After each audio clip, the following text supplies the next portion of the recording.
नमस्कार दोस्तों, बचपन में हमने विक्रम और बेताल की कई सारी कहानियां सुनी हैं और यह कहानियां बेताल पच्चीसी के नाम से जानी जाती हैं। राजा विक्रमादित्य के न्यायप्रियता और दानशीलता की चर्चा पूरे देश में होती थी।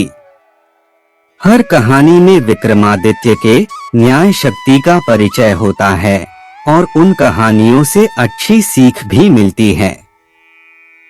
तो चलिए सुनते हैं हमारी बेताल पच्चीसी सीरीज की कहानी जो बेताल ने राजा विक्रमादित्य को सुनाई थी।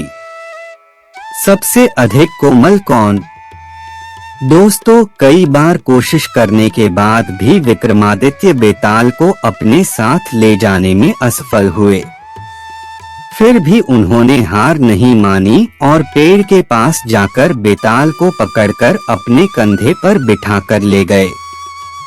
अब शर्त के अनुसार बेताल ने फिर से कहानी सुनाना शुरू कर दिया और इस बार कहानी थी सबसे अधिक कोमल कौन।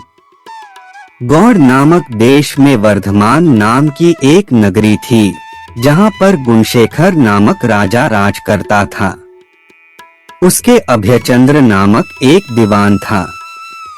दीवान के कहने पर राजा ने अपने राज्य में गोदान, भूदान, शिव पूजन, विष्णु पूजा और पिंडदान करना बंद करा दिया और ये ऐलान कर दिया कि जो भी ऐसा करेगा उसे देश से निकाल दिया जाएगा।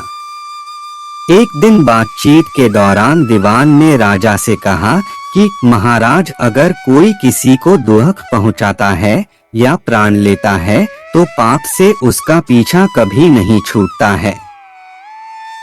वह दोबारा जन्म लेगा और उसे भुगतान करना पड़ेगा, इसलिए मनुष्य का जीवन पाकर सदैव धर्म करना चाहिए। इंसान को चींटी से लेकर हाथी तक सबकी रक्षा करनी चाहिए। जो लोग दूसरे लोगों के साथ अन्याय करते हैं उनकी उम्र घटती जाती है और अगले जन्म में वे लूले लंगड़े काने भरे पैदा होते हैं। ये बात राजा के जहन में बैठ गई। उसने कहा, ठीक है, अब वह वैसा ही करता जैसा दीवान कहता था। एक दिन राजा की असमय मृत्यु हो गई। उसकी जगह उसका बेटा धर्मराज गद्दी पर बैठा। एक दिन उसने किसी बात पर नाराज होकर दीवान को नगर से बाहर निकलवा दिया। एक दिन धर्मराज अपनी तीनों रानियां इंदुलेखा, तारावती, मृगावती के साथ बाग में घूमने निकला तो वहां पर इंदुलेखा के बाल अटक जाते हैं और एक कमल का फूल उसकी जांघ पर गिरता है।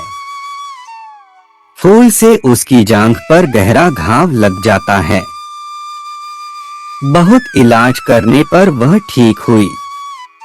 एक दिन तारावती छत पर चांदनी रात को सो रही थी। तब चांदनी उसके शरीर पर गिरी तो उसके शरीर पर फफोले हो गए। बहुत इलाज कराने पर वह ठीक हुई। फिर एक दिन किसी के घर में मुसले के बजने की आवाज आई। उसे सुनकर रानी मृगावती के शरीर में छाले हो गए। राजा ने उसका भी बहुत इलाज कराया तो वह ठीक हुई। फिर बेताल ने राजा से पूछा कि बताओ कौन सबसे अधिक कोमल है। राजा ने कहा कि रानी मृगावती सबसे ज्यादा सुकुमारी है, क्योंकि मुसले के सुनने मात्र से ही उसके शरीर में छाले पड़ गए, जबकि अन्य दोनों रानियों के घाव और फफोले हुए थे।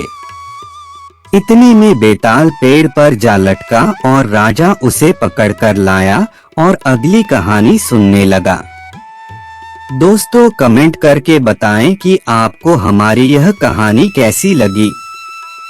पसंद है तो इसे लाइक और शेयर करें और ऐसी ही मजेदार कहानियां सुनने के लिए चैनल को सब्सक्राइब करना ना भूलें।